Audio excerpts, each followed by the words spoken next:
White house যুক্তরাষ্ট্রের ক্ষমতার কেন্দ্রবিন্দু। আপনি জানেন কি, প্রতিদিন হোয়াইট হাউসে এমন অনেক সিদ্ধান্ত নেওয়া হয় যা শুধু যুক্তরাষ্ট্র নয়, বরং পুরো পৃথিবীকে প্রভাবিত করে। প্রেসিডেন্টের বাসভবন হিসেবে পরিচিত এই ঐতিহাসিক ভবনটি শুধু একটি প্রতীকী নয়, এটি কার্যক্রমের একটি শক্তিশালী কেন্দ্র। চলুন আজ আমরা এই ভবনের ভেতরের কাজগুলো জেনে আসি।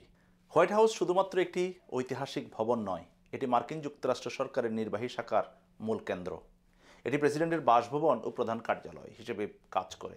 যুক্তরাষ্ট্রের সিদ্ধান্ত গ্রহণ, প্রশাসনিক কার্যক্রম এবং বৈশ্বিক সম্পর্কের অনেক গুরুত্বপূর্ণ কর্মকাণ্ড এখান থেকেই পরিচালিত হয়।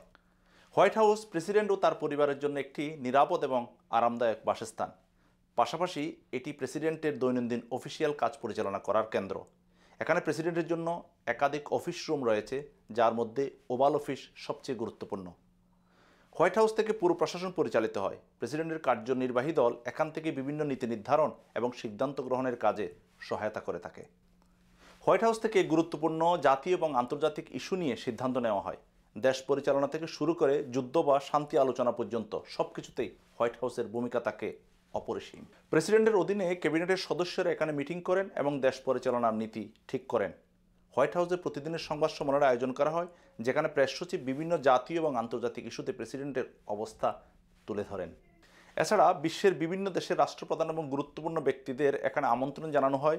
রাষ্ট্রীয় বৈঠক এবং ভোজসভার মাধ্যমে যুক্তরাষ্ট্রের কূটনৈতিক সম্পর্ক সুদৃঢ় করার কাজও চলে হোয়াইট হাউসের মধ্যে। আর দেশে কোনো জাতীয় সংকট বা জরুরি অবস্থা দেখা দিলে হোয়াইট হাউস থেকে দ্রুত পদক্ষেপ নেওয়া হয়। প্রেসিডেন্ট এখানে বসেই সামরিক, বেসামরিক এবং অন্যান্য প্রশাসনিক সংস্থার সঙ্গে সমন্বয় করেন। দর্শক, ভীষণ ভালো থাকবেন। এ ধরনের গুরুত্বপূর্ণ তথ্য এবং ভিডিও পেতে আমার চ্যানেলটি লাইক, সাবস্ক্রাইব এবং শেয়ার দিন।